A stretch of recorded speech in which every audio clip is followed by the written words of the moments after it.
তো আজকের ক্লাসে তোমাদের আলোচ্য বিষয় MT 6357 CRB। এটা একটা MTK কোম্পানির পাওয়ার আইসি। তো এই আইসির পাশে 5টা বাক কয়েল থাকে। তুমি কি 5টা বাক কয়েলের নাম বলতে পারবা? জি স্যার, MT 6357 CRB একটা পাওয়ার আইসি, এর পাশে 5টি ভাগ কয়েল থাকে।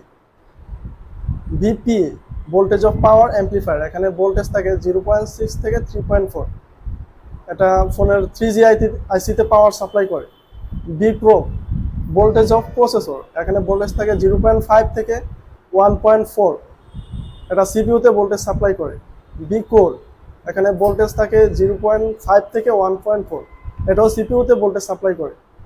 মডেম এখানে ভোল্টেজ থাকে 0.5 থেকে 1.4, এটা সিপিইউতে ভোল্টেজ সাপ্লাই করে, নেটওয়ার্ক সংক্রান্ত কাজ করে। আর BS1 এটা হলো ভোল্টেজ অফ হাই এলডিও, এখানে ভোল্টেজ থাকে 2.05। Thank you.